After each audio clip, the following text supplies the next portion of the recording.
Hi everyone. आज मैं GS paper 4 के पर्सपेक्टिव से जो रीसेंट कंट्रोवर्सी हुई है उसके बारे में डिस्कस करना चाहता हूँ। इससे पहले मैं आगे बढ़ूँ, मैं आपको बता देना चाहता हूँ कि जो भी व्यूज होंगे वो मेरे पर्सनल होंगे और प्योरली एकेडमिक पर्सपेक्टिव से, जो कि सिविल सर्विसेज के पर्सपेक्टिव से वही इंपॉर्टेंट है। ठीक है, मैं आपको ये भी बता देना चाहता हूँ कि मैं बाई चॉइस अथीस्ट हूँ, तो ऐसा नहीं है कि किसी रिलीजन का मैं फेवर करूंगा या डिसफेवर करूंगा, इससे मेरा कोई रिलेशन नहीं है। मैं ये मानता हूँ कि रिलीजन जो है वो प्योरली फेथ है, इसमें बहुत ज़्यादा लॉजिक नहीं लगाना चाहिए। ठीक है, तो चलिए शुरू करते हैं आज की इस वीडियो की। देखिए, ये जो मैं वीडियो बना रहा हूँ ये बेसिकली अभी अभी इस्कॉन के एक सेंट हैं जिनका नाम है अमोघ लीला पद प्रभु, वो उनको लेकर एक कंट्रोवर्सी हुई है। ठीक है, एक्चुअली क्या हुआ है मैं आपको थोड़ा बताता हूँ। अभी अभी वो किसी प्रवचन में इन्होंने कुछ स्वामी विवेकानंद के बारे में और उनके गुरु जो है रामकृष्ण परमहंस, उनके बारे में उन्होंने कुछ कहा। ठीक है, ये उनके विचार थे।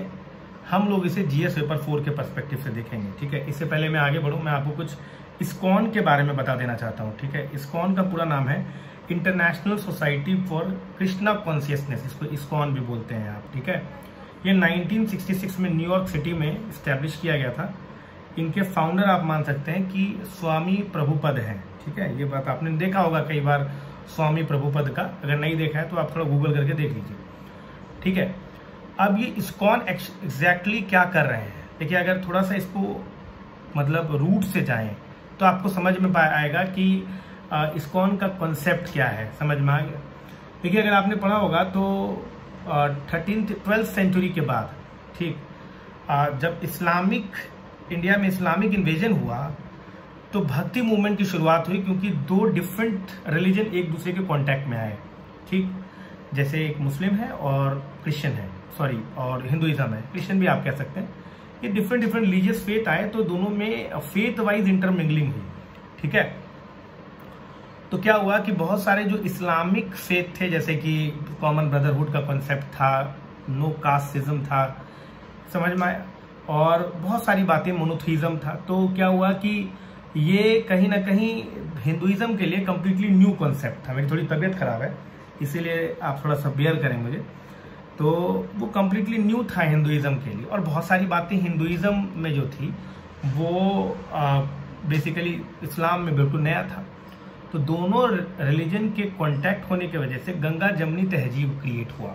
ठीक है, हालांकि माना जाता है कि भक्ति मूवमेंट की शुरुआत काफी पहले से हुआ है, जिसमें अलवर और सेवाइट सेंट हुआ करते थे, लेकिन इसकी नींव जो है वो आदि शंकराचार्य ने जो नॉन डुअलिज्म यानी अद्वैतवाद की जो फिलॉसफी धरी तब उससे किया गया। उसके बाद वैशिष्ट अद्वैतवाद रामानुज का आया, फिर द्वैतवाद आया।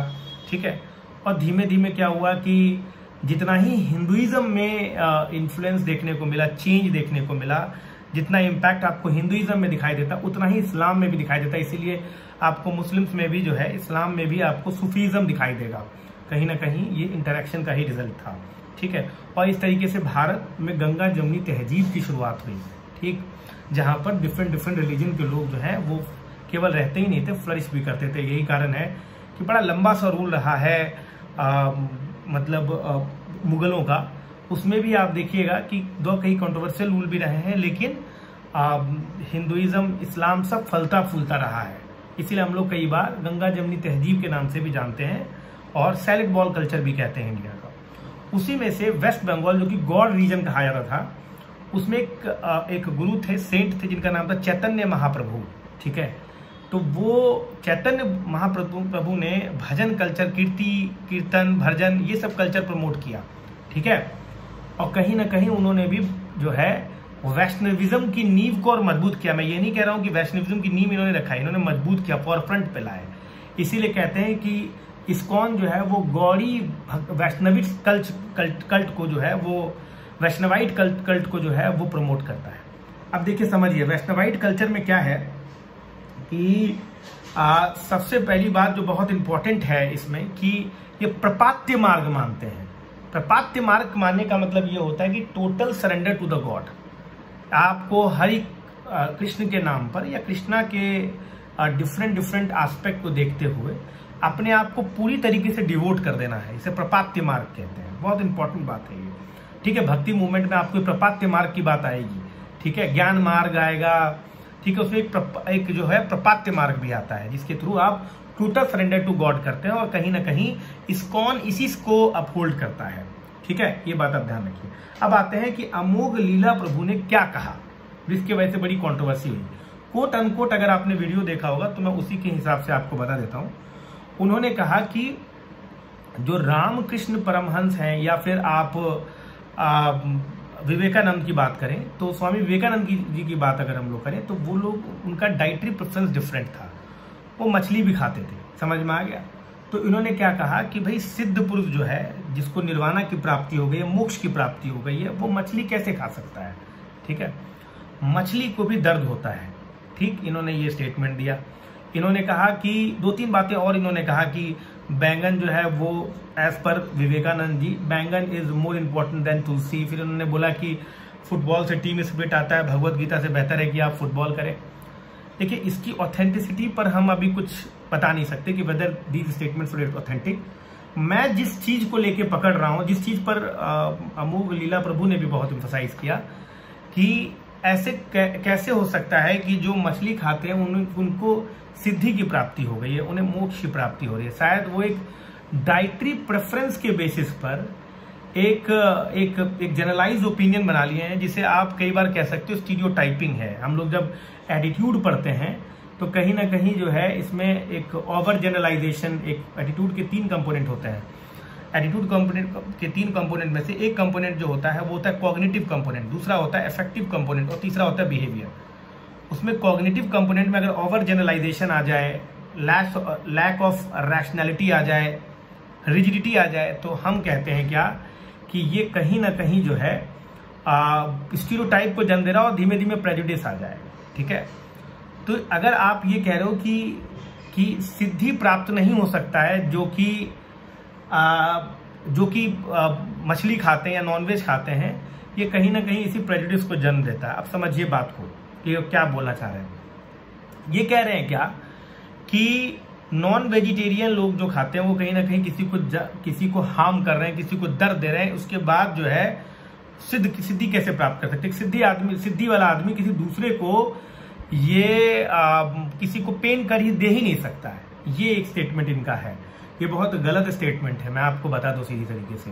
देखिए, स्वामी विवेकानंद और जो रामकृष्ण परमहंस थे, जिस रीजन से बिलोंग करते थे वो है वेस्ट बंगाल, समझ में आ रहा है। जहां पर जो आपका फिश ईटिंग है, ये एक तरह का समझ लीजिए कि वो वेजिटेरियन फूड की तरह है, वो स्टेपल क्रॉप है उनके लिए। समझ में आ गया आपको कि नहीं?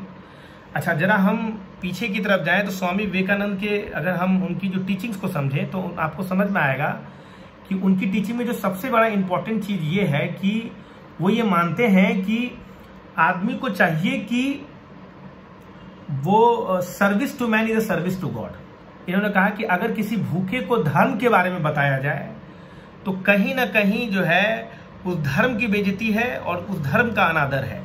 तो सबसे इंपॉर्टेंट चीज है कि आदमी का पेट भरा हुआ होना चाहिए, पॉइंट नंबर 1। दूसरी बात इन्होंने कहा कि पूरे इंडिया में एक डीजनरेशन देखने को मिल रहा है।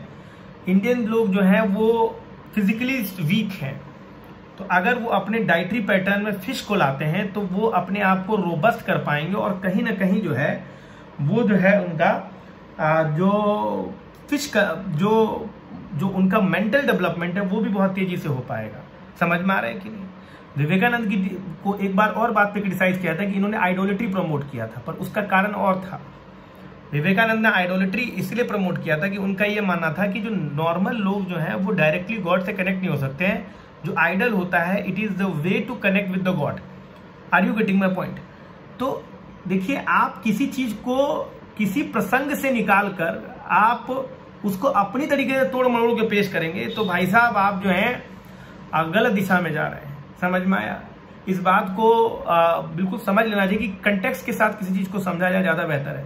विवेकानंद भारत की धरोहर है, ठीक है। आप जो है विवेकानंद, कुछ लोग आप नहीं बन सकते हैं। विवेकानंद जी आप नहीं बन सकते, आप गौतम बुद्ध नहीं बन सकते। ये लोग, वो एक सदी है, वो एक एरा है जो कि बिता चुके हैं। इनकी टीचिंग्स का ह्यूमन बीइंग पर बहुत इंपैक्ट है। समझ में आ गया? इसके अलावा अमोघ लीला प्रभु ने कहा कि जतो मत तथो पथ, इन्होंने ऐसा कहा जतो मत तथो पथ। इसका मतलब होता है कि जितने मत हैं, जितने ओपिनियंस हैं, उतने ही रास्ते हैं, ठीक है। ऐसा रामकृष्ण परमहंस ने ऐसा इसलिए कहा कि जो उस सत्य की प्राप्ति के लिए कई रास्ते हो सकते हैं, उन रास्तों को पाने के लिए कई ओपिनियंस हो सकते हैं। तो आप जरूरी नहीं है कि एक ही पथ पर जाएं। तो अमोघ लीला प्रभु ने कहा कि भाई ये तो गलत है, उस सत्य की प्राप्ति के लिए कृष्ण भगवान के रास्ते पे चलना ही सही है। देखिए, यही इसे कहते हैं रिलीजियस ऑर्थोडॉक्सी। कई लोगों ने ये कहा कि गीता के 9.25 वर्ष में अगर आप जाएं, वर्ष नंबर 9.25, उसमें लिखा हुआ है कि जो डेमी गॉड मानते, कृष्ण ने कहा है ऐसा कि जो डेमी गॉड मानते हैं वो डेमी गॉड जैसा बन जाते हैं, जो कृष्ण को मानते हैं वो मेरे रास्ते पे चलते हैं, ठीक है, मेरा रास्ता सही है। देखिए, इसको आप मिस कोट कर रहे हैं। ऐसा नहीं बोला कि डेमी गॉड कृष्ण के रास्ते से अलग है। जो सनातन है वो पॉलिस्टिक पॉलीक्रोमेटिक रिलीजन है। इसमें कई फॉर्म होते हैं पर एक सिंगल गॉड की बात की जाती है। मोनोथिस्टिक पॉलीक्रोमेटिक रिलीजन है। पॉलीक्रोमेटिक मतलब क्या होता है, कई सारे रंग होते हैं ना, तो कई सारे फेस हैं, कई सारे फॉर्म्स हैं, लेकिन सभी फॉर्म्स की जो टीचिंग है वो एक ही है कि गॉड एक है। चाहे आप डेमी गॉड बोले, सेमी गॉड बोले, प्रॉपर गॉड बोले, हाफ गॉड बोले, सब अल्टीमेटली एक ही गॉड के फॉर्म है। तो चाहे आप डेमी गॉड का रास्ता अपनाएं, चाहे आप कृष्णा का रास्ता अपनाएं, चाहे शैवाइट का अपनाएं, चाहे वैष्णवाइट का अपनाएं, ये सारे रास्ते आपको एक ही दिशा में ले जाएंगे। समझ में आ गया? एक कभी मैं किसी आचार्य का सुन रहा था, उन्होंने कहा कि ये गलत है। अगर आपको हिमालय की तरफ जाना है तो आप नॉर्थ की तरफ जाएंगे तभी आप हिमालय पहुंच पाएंगे, साउथ की तरफ जाएंगे तो आप हिमालय नहीं पहुंच पाएंगे। ये उनकी सोच की संकीर्णता है। समझ में आ गया? आप साउथ की तरफ भी जाएंगे तो अगर आप ज्योग्राफी के स्टूडेंट हैं तो आप तैरते तैरते जो है एक न एक दिन हिमालय जो चलाएंगे, जो अर्थ गोल है। समझ में आ गया कि नहीं? तो चाहे आप नॉर्थ की तरफ जाएं, चाहे साउथ की तरफ जाएं, चाहे ईस्ट की तरफ जाएं, चाहे वेस्ट की तरफ जाएं, एक न एक दिन आप जो है उस हिमालय, उस सत्य की प्राप्ति जरूर कर लेंगे। इसमें कोई भी डाउट आप अपने दिमाग में मत रखिए। तो चाहे आप हिंदुइज्म से बिलोंग करते हो, चाहे क्रिश्चियनिटी से चल करते हो, चाहे सनातन, चाहे आप वैष्णवाइट हो, चाहे लिंगायत हो, चाहे इस्लाम हो, चाहे जूस हो, चाहे आप जोरास्ट्रियनिज्म फॉलो कर रहे हैं, चाहे कोई भी रिलीजन फॉलो कर रहे हो, रास्ता आपका एक ही। रास्ते कई हो सकते हैं आपके, लेकिन जो फाइनल डेस्टिनेशन है वो आपका वही है। उस चीज को आप नहीं इग्नोर कर सकते। समझ में आ गया आपको? ये चीज ध्यान रखिएगा। तो मुझे ऐसा लगा कि इसमें एक एटीट्यूड का भी एक एंगल आता है। हालांकि इस्कॉन ने अमोघ लीला प्रभु को 1 महीने के लिए बैन कर दिया। उन्हें कहा है कि गोवर्धन पर्वत में जाइए और पश्चाताप करिए। समझ रहे बात हो कि नहीं? उन्होंने ये बात कही है। तो आप उस पर्सपेक्टिव से सही एक्शन कह सकते हैं। लेकिन यहाँ पर क्या है कि थोड़ा सा लगता है, इस्कॉन ने खुद कहा है कि ये इनकी इग्नोरेंस है कि ये शायद उस महिमा को समझ नहीं पाए। ये रामकृष्ण परमहंस के और स्वामी विवेकानंद के जो उनके कर्म है, जो कृत हैं, और जो उनकी थॉट प्रोसेस है, उनको शायद समझ नहीं पाए। इस वजह से इनके स्टेटमेंट ये आ गया है। समझ में आ रहा है? इससे ना ही हम इस्कॉन को बहिष्कृत कर सकते हैं, ना ही हम इस्कॉन को बहुत वेलराइज कर सकते हैं। देखिए, इस्कॉन का बहुत सारा कंट्रीब्यूशन है। ड्यूरिंग कोविड-19 दिल्ली में उन्होंने काफी लोगों के लिए जो है खाने का प्रबंध करवाया था। कई टेम्पल्स हैं, कई सारे लोग काम करते हैं उसके अंदर। एक तरह का रेजुविनेशन, रिक्रिएशन का तरीका है।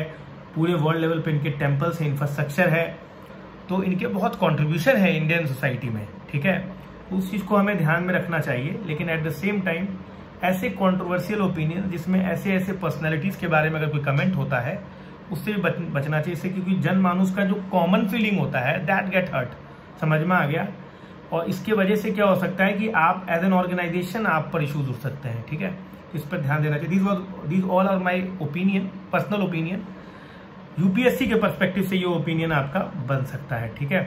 थोड़ी सी गर्मी है क्योंकि मैं इसी में नहीं बैठ सकता, क्योंकि तबीयत ठीक नहीं है मेरी, ठीक है। आई होप मैंने आपके साथ ये टॉपिक में जस्टिफाई किया हो और आपको समझ में आया हो कि मैं क्या कहना चाहता हूँ आपको। उसी एंगल पे आप जीएस पेपर को 4 को ले जा सकते हैं। Thank you all of you, bye bye.